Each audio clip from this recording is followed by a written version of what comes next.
Good morning, my happy Arbak. Here's the plan. More of the same. That could be it. It'll be the ceiling over the front porch. It'll be skim coat. It'll be razor wire. I will try to address a few of the questions that I've received overnight. There are some really good questions in there. So we'll try and do that as we wander around during the day. But basically, unless something changes, more of the same. What could possibly go wrong with that?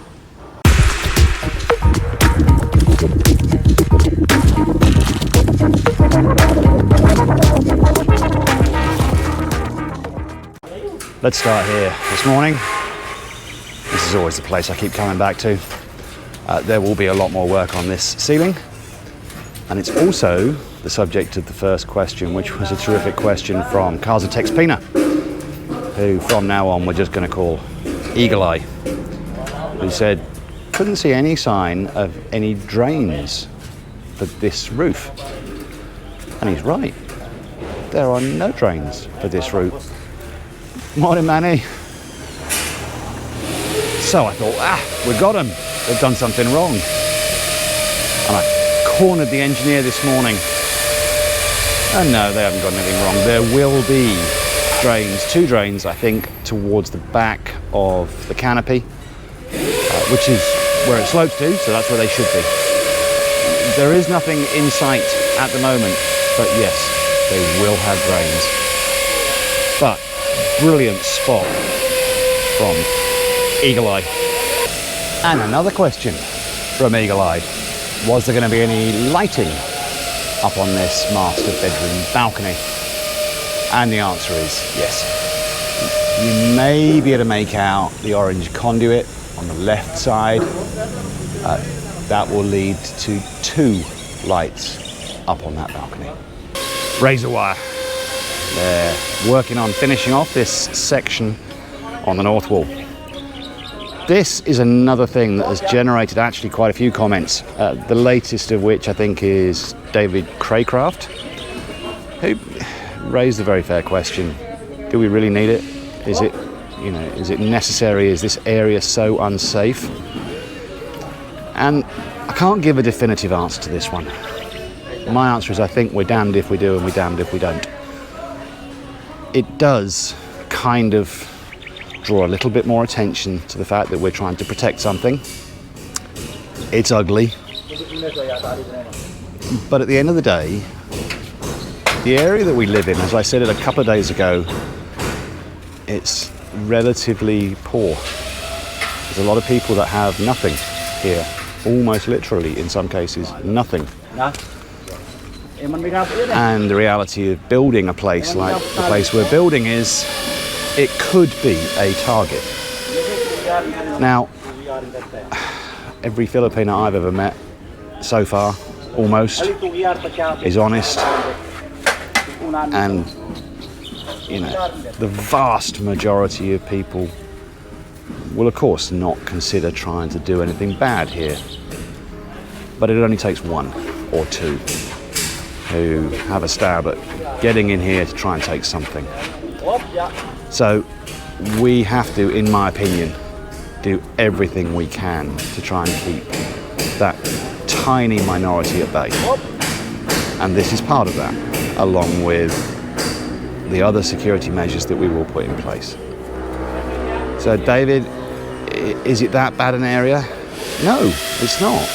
It's like anywhere else, in any other country that has a tiny proportion of people who want to try and do bad things. It is poor, so that means there are a few people out there that might see this as a target. There is no absolute right or wrong with this, but I think if we didn't do it and somebody climbed that wall, I think that consequences of that are worse. So we're doing it, and I know it's not going to please everybody, but it just, to me, feels like, as I say, the lesser of two evils. We need to be as protective of this environment as we can. I was pondering yesterday whether this ceiling frame was finished in the kitchen. It's not. They're still working on the basic frame, but also there will be, I'm not sure yet, but either a drop down or a drop up. I guess a drop down area of ceiling in the middle here over the kitchen island. They're not going to deal with that just yet. We want to finalise the kitchen island, which I think we finalised, but I think they actually want to build the kitchen island so that the different height ceiling matches that island. So still work to do here. In the upstairs hallway, skim coat continuing with 3 people now working on this, including our engineer. Another skilly's trying to pick up on site. And O'Donnell is working on filling in the ceiling. This is one of the first areas to get this taken care of. Jesse was just asking me about speakers for the audio in the house, and basically we're going to use 2 speakers in the ceiling on all the major rooms. And this is the speaker wire that they're using, which is defined as 16.2. I need to go and look that up, but I think that is perfectly adequate for everything. It might be that in the home theatre I want to use something different, but I think for the kind of relatively basic speakers we're going to be using in the ceilings in all the other rooms, this should be just fine. I just checked with the foreman Manny, and the ceiling will be gypsum board, not Hardiflex. Those of you with slightly higher pool build completion competition date, I still get the order of that wrong. Those of you with higher numbers, rejoice, still no tiles. Michael Masnar, who contributes very regularly and it is appreciated, put in a question about drainage and manhole covers for access. And if you remember from earlier videos, when they put the first of the septic tanks in, there was no manhole cover. I still can't answer the full question about drainage and manhole covers yet. We're not quite at that point, and I don't know exactly what the plan will be. It's been talked about many times with the builder, but we're still not quite there. I will get to it. I'm also very aware that I haven't talked at all about plumbing. I will get to that as soon as I can. This is not going to be easy to make out, but Fred Butcher put in a comment to say that this corner of the, it's actually the frame for the gutters is not straight. And we know that all of this outside edging can look distorted in the light. This one actually is a bit distorted. So I had just asked the engineer to talk to the builder about this. Is there something we can do to straighten that out? So thanks for pointing it out, Fred, appreciate that. And while we're looking upwards, Greg Kellogg put in a very good question. Why put in the soffits before finishing the external side of these walls? And I have just asked the engineer. They could do it the other way around, which would mean that there'd be less cleanup required of the soffits, because obviously if you're going to paint on these walls, there is inevitably going to be some spillage, some brush over onto those soffits.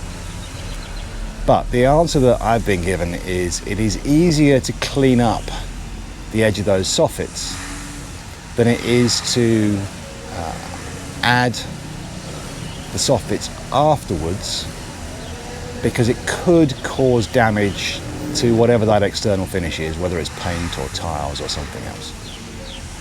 So fixing damage is seen to be more difficult than a little bit of cleanup on the soffits. But again, great question. Thanks, Greg. It's very nearly the afternoon break time. But before we go and have a quick whiz around, we'll start with another couple of questions and comments. Tony P asked, were we going to be putting in a motorised remote control gate? And the answer is yes.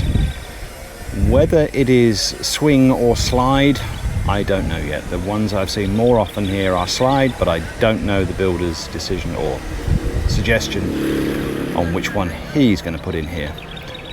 We'll find out. Tony also said, well, we're going to put an electrified fence in. And the answer is no, at least not for now. Despite the fact that it is, I believe, legal here, we're not going to do it. It would cost, I think, quite a lot more money. Plus, the idea of somebody getting electrified, and who knows, maybe even fatally, on a property that is nominally owned by a foreigner, even if I had written permission up front from the barangay captain, I think I'd just be asking for trouble. So at the moment, not planning to electrify the top of the fence. Another question was from Mike Lemieux, who was asking, where did we get the soffits? Now, Mike, I can't tell you where we got them, but I can tell you what they are. So they're made by a company called P-Tech. They are made in China. And hold on to your dizzy pills, or even take a couple. That's the label. So it's teak colour. You've got a size there and an item code number. Yeah, just in case you actually wanted to buy them. Another suggestion really, from LC Gilbert. Again, regularly contributes, as does Mike Lemieux, as do many more. Was asking about access into the ceiling. And I'm glad you mentioned it, LC, because it sounds like there was not a plan. There is now. And after a quick discussion about location, it does need to be at this end of the house, at the front of the house, because this is where the space is maximum. And I think we've just decided we're going to put it in the bathroom of this bedroom in the centre. We were previously thinking of putting it in the hallway, but the foreman has just suggested putting it in one of the bathrooms. I think just because it's a little bit more out of sight, and I'm fine with that. So it'll be behind that small window, kind of in the centre-ish of your picture now. More and more of the soffits in place for the gas station ceiling. Just shouting at me that it's masanting, which is in the local dialect just means beautiful. I agree with them. It is now the afternoon break, but just a moment ago we had Oliver and Quiet Marvin working here. They have abandoned the kitchen ceiling, and it looks like they're getting to work, or getting started at least, in putting the ceiling over the patio. Here we go then. This is the ceiling in the hallway upstairs. A lot more of the fiberboards in place. While we're here and looking at wires dangling down, it's an opportunity to talk about grounding. There was again a question, oh my goodness, I think it was Mike Lemieux again, who said, are we going to be connecting the grounding to the breaker box or directly to the grounding rods? The answer is to the breaker box and then to the grounding rods. If anybody's got any views on that, they would be appreciated. We're back in the bedroom at the back of the house in the middle. Skim coat. They're not quite done in here yet, but when they are, I think that means that everywhere upstairs, except the master suite, is all skim coated. Oh, except those bathrooms, all of them. But all the bedrooms themselves and the walk-in closets, except the master, all have the first skim coat layer. Very briefly back on the speaker wire question, 16.2. 16 is the gauge of the wire. Basically, the wider the gauge, kind of the better, as a bad generalization. And gauges go in kind of the reverse way to what you might expect.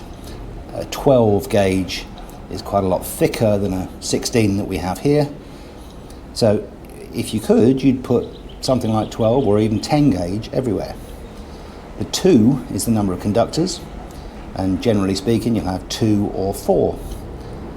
I did look at the Amazon site because the ceiling speakers I want to get are the Amazon Basics, and they sell their speakers packaged together with 16.2 wire. Now I know we might have some longer runs, and so a bigger wire, a thicker wire might be better, but I'm completely okay with 16.2 for all of the speaker wire outside of the home theatre room. It goes without saying, I guess, that the lower the number, the 10 or the 12 gauge, the much thicker wire is considerably more expensive. So this is just fine. We're just coming up towards 4 o'clock, but we're heading out this evening, so I got to cut this short. There's nothing really new to show you since the last few clips. We'll end here. Well, there's one little thing new to show you. Take a dizzy pill. The wire, security wire, now extends around to where Marvin is at the pump room, across the pump room, and along to this corner. Fred Butcher noticed it's no longer razor wire, it's barbed wire. He's right. As soon as they decided we were going to go with this 3-wire setup instead of the rolls, they switched to barbed wire rather than the starting material, which was razor wire. But back here, more work on the ceiling going on in the patio area. That's it. Thank you again to everybody who puts in comments. Thank you to everybody who puts in questions. Thank you to everybody who puts in suggestions. Whether they are taken up or not, they are all incredibly welcome. And I do try to get to as many of them as I can on camera if I think it might be of a benefit to anybody else coming after us. Unfortunately, I'm the conduit. You've got to deal with this dummy, but maybe you can take away little nuggets of information that might be useful to you. Tomorrow, we'll see if the tiles turn up for the pool. Fingers crossed again. See you then.